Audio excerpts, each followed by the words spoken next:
Hello, my name is Danielle Maynard.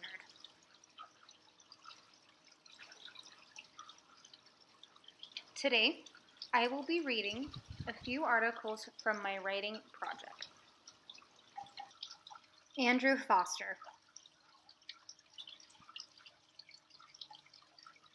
Biography on Andrew Foster. Andrew Foster was the first African American to graduate from Gallaudet University. He also established 32 schools for the deaf in Africa. He is known as a visionary leader. Andrew Foster was born in the summer of 1925. At the mere age of 11, him and his brother contracted spinal meningitis, and as a result, became deaf. Foster attended a school in Alabama that was strictly for the colored deaf, since racial segregation was still in effect. As time went on, Foster attended different schools. Eventually, at the age of 26, he got his diploma in accountancy and business administration from the Detroit Institute of Commerce in 1950. Foster applied and was turned down many times from being able to attend Gallaudet University because he was African American, but he was eventually accepted. He graduated with his degree in education. He then went on to attend Eastern Michigan University, where Foster got his first master's degree in education. Foster also attended Seattle Pacific College in Washington State, where he received his second master's degree in Christian mission. 6 years later, Foster established the Christian Mission for Deaf Africans in Detroit. It is now known today as Christian Mission for the Deaf. Andrew Foster started going on speaking tours through Canada, Mexico, Western Europe, and the U.S. He then traveled to 25 African nations to help raise money to build schools for the deaf in Africa. The first deaf school Foster created was in West Africa, in Osu, which he named it the Ghana Mission School for the Deaf. The school served over 70 children as well as adults. Foster also held a seat on the Ghana Government Cabinet Committee, which allowed for even more schools to be built in Ghana.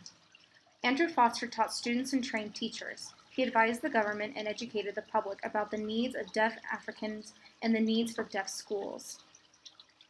Foster received many awards, such as an honorary doctorate in humane letters from Gallaudet, Man of the Year from Alpha Sigma Pi, and the Edward Minor Gallaudet Award from Gallaudet College Alumni Association.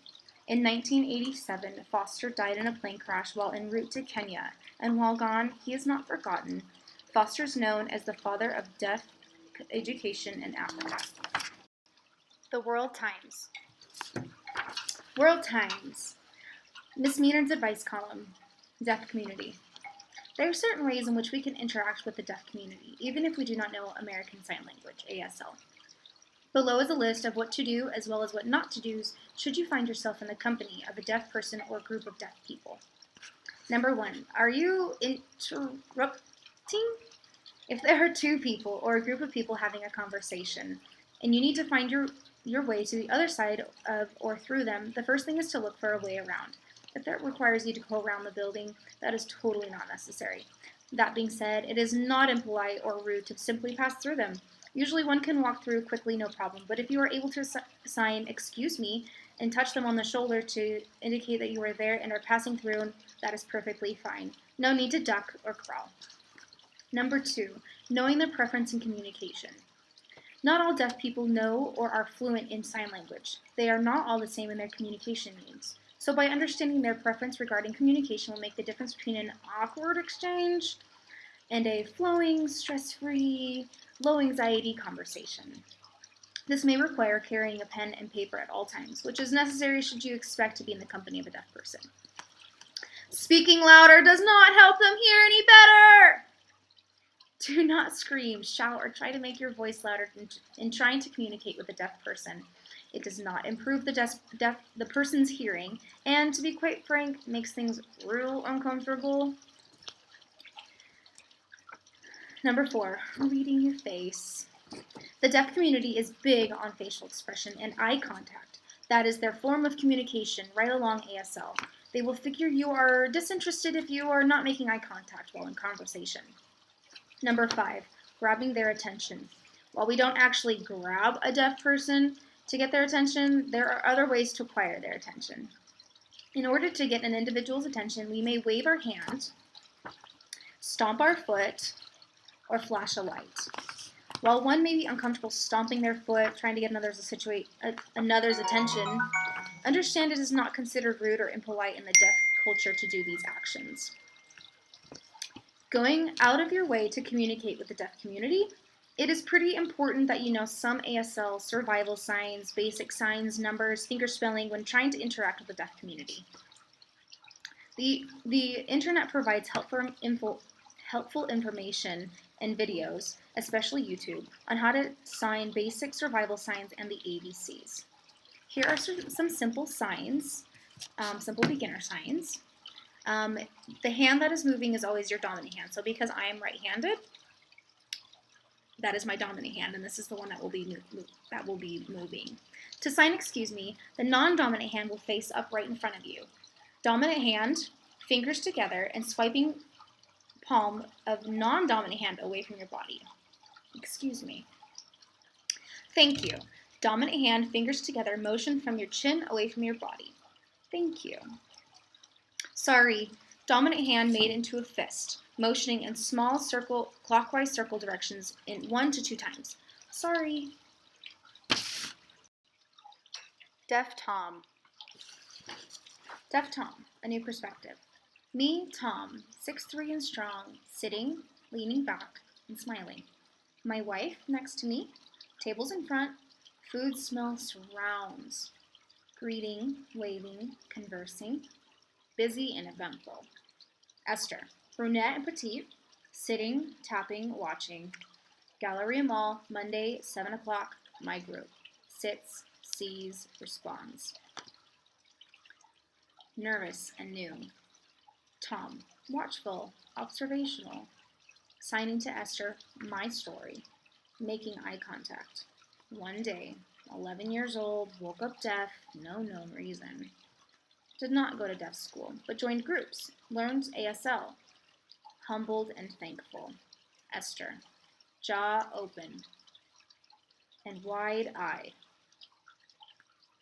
Thinking, signing quick, asking questions, hands pausing, brain thinking, certain signs, conversation signs, nervous laughing, asking for help, spelling out words, shaky and embarrassed.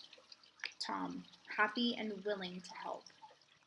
Inquiring, understanding, clarifying, desire to help, appreciating her effort, wanting to help her feel included and confident. Grinning, gives respects, gives gratitude, relaxed and watching. Me, Tom. Dear Mom and Dad. Dear Mom and Dad. Dear Mom and Dad, I just wanted to let you know that this upcoming Wednesday, May 4th, the Deaf Grassroots Movement will be having a nationwide nonviolent rally. We will be making history in the deaf community. In my first couple letters, I wrote to you about the rally I participated in June that took place in Washington, D.C. Did you know that over 1,000 people attended? Amazing, right? Several core members that represent the deaf community decided that they would continue to protest because they wanted further change. I want change. We deserve change. I am part of the core group in our state, Nevada, and will be headed home in the next couple days. This means I represent all the deaf in my state, whether they are deaf, deaf-blind, or hard-of-hearing individuals. My team will be communicating with the other 44 states' core members in an effort to make this thing go as smoothly and triumphantly as possible. I know you must be wondering what to tell Granny and Granddad since they don't understand why I left home so abruptly last year. Tell them this.